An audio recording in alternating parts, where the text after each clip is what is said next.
Quanto que custa um processinho trabalhista? Quanto que você vai pagar? Porque muita gente tem essa dúvida, né? Quanto que custa um processo? Como é que funciona? Então o que acontece? Para você entender é o seguinte, você tem que entender quanto que custa você registrar uma empregada. Porque se você paga só o salário, você está deixando de pagar muita coisa. Então você tem que entender quanto que é essa diferença que você não paga e como seria um processo trabalhista, tá? Então lembrando o seguinte, a doméstica ela tem até 2 anos para entrar com o processo contra você, então ela pode sair e não entrar, mas ela tem até 2 anos e ela pode cobrar os últimos 5 anos do que você não pagou. O que você não pagou? Os encargos que eu vou te explicar na tela agora, no passo a passo, e também tem os direitos que ela vai tendo todo mês, tá? Que não é só o salário. Então assista comigo esse vídeo. Tá? Se você quiser entender mais sobre o meu treinamento doméstico descomplicado, onde eu ensino você a registrar, o link está na descrição. Se quiser contratar o meu escritório, meu WhatsApp também está na descrição. E bora para a tela sem enrolação. Então vamos lá, quanto que custa realmente registrar um empregado em 2026? Então muita gente olha apenas para o salário, né? Ah, é só o salário? Não é só o salário. No final do mês tem muita coisa, tá? Então a gente vai usar, por exemplo, o salário mínimo vigente. Mas lembrando, se você estiver assistindo esse vídeo em outro ano, né, o salário mínimo vai ser um pouquinho maior, mas a princípio vai continuar a mesma coisa, os encargos, não vai mudar nada, tá? Então dá pra você assistir esse vídeo mesmo que seja em 2027, tá? 28, tá bom? Porque ele é o princípio dos cálculos, as alíquotas, só vai mudar um pouquinho a mais o valor. Então vamos lá. Então, primeira coisa, você não pode pagar menos que um salário mínimo, tá? Ninguém pode receber menos que um salário mínimo. Beleza? Então, se você tiver uma empregada trabalhando 8 horas e ganhando menos salário mínimo, está errado. Você vai estar criando um passivo futuro aí, você vai receber um processo, vai ter que pagar essa diferença. Ah, ela pode trabalhar metade, ela trabalha só 4 horas. Pode ser meio salário mínimo? Pode. Pode ser proporcional às horas que ela trabalha, beleza? Você tem que fazer a proporção. Mas não pode ser menos que um salário mínimo, tá? Então vamos lá. Por exemplo, hoje uma empregada ganhando 1.621, o que você tem que pagar para ela?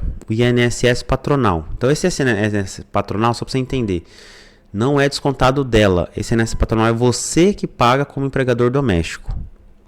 Então é 8%. Você vai pagar para ajudar a Previdência a pagar um benefício para ela, você paga 8% de INSS, tá? Então você que paga esse INSS, sai do seu bolso, não tem nada a ver com o que desconta dela, eu vou explicar certinho. Então tem o INSS patronal, 8%, vai pegar 1.621 vezes 8 vai dar 129,68. Então isso aqui, INSS patronal sai do patrão. Então você vai pagar 129 todo mês de INSS patronal.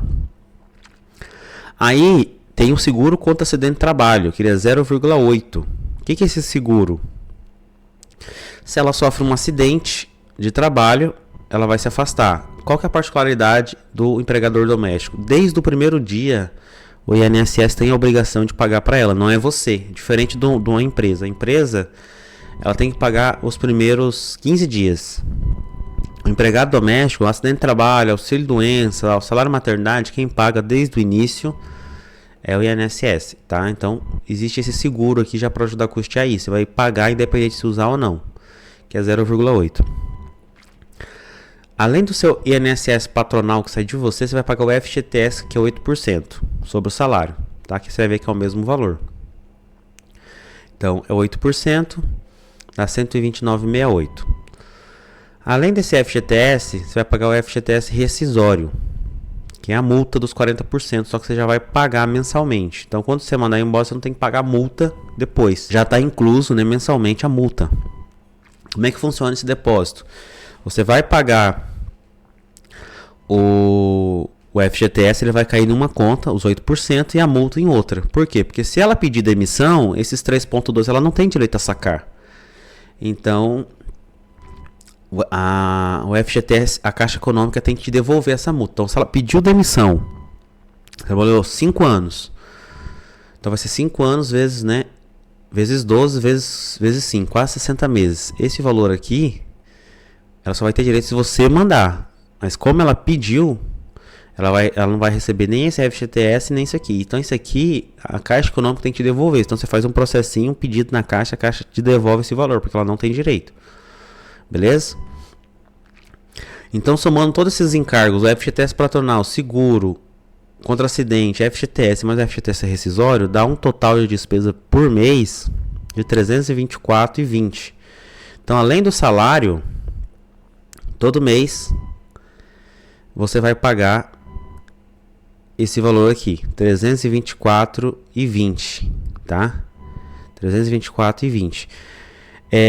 Só que tem que lembrar que no salário dela vai descontar o INSS dela para repassar para o governo. Então vai vir junto nessa guia, vai aumentar um pouquinho, mas vai vir junto nessa guia, beleza? Vamos lá, para a gente fazer mais completo. Isso aqui é os totais dos custos que você teria que ter? Não, muita gente não calcula, mas você tem o FGTS, o 13º e as férias para você colocar junto aqui. Que apesar de você não pagar junto, de uma vez só, férias e 13º, você paga mensalmente isso. E no final do ano você paga o 13º e no final do ano, quando der 12 meses, você paga as férias. Porém, você tem que calcular isso para ficar realmente você saber quanto que vai custar ter um empregado. Então, beleza. Então, os encargos básicos que vai sair do seu bolso são 324 e agora a gente tem que calcular quanto de férias e 13º por mês você vai pagar. Beleza? Então, 13º, todo mês que passa, ela tem direito a 1/12. Então, como é que é feito esse cálculo? Você vai pegar os 1.621 e dividir por 12. Que vai dar o valor, né, de 135,08. Então, quer dizer, todo mês que se passa, ela vai ganhando 135,08. Só que não é só isso, tá? Ela tem direito também das férias.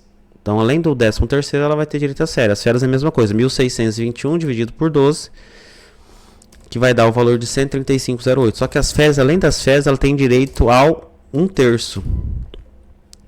O terço é nada mais, nada menos, você vai pegar, né, o 135,08 dividir por 3, que vai dar 45,03. Então ela vai ter direito a 135,08 de 13º, mais 135,08 de férias e mais 45,03 de 1/3.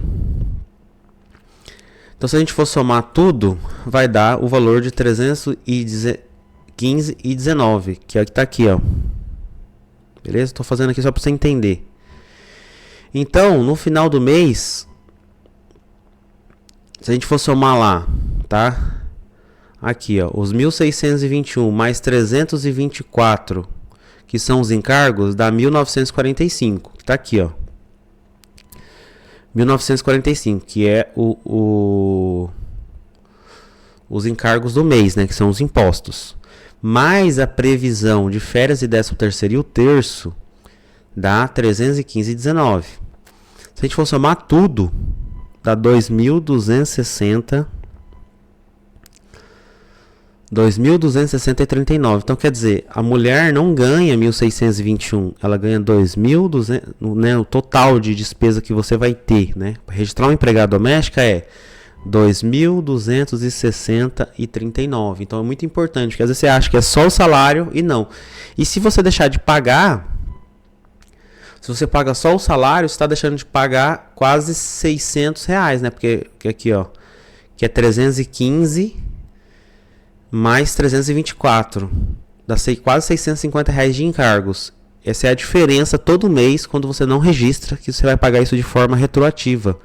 Por quê? Porque ela vai entrar com um processo e você tem que pagar os últimos 5 anos. Então você pensa, vamos dizer que 650 vezes 10 meses são R$6.500. Só que no processo judicial tem os juros e multa, né?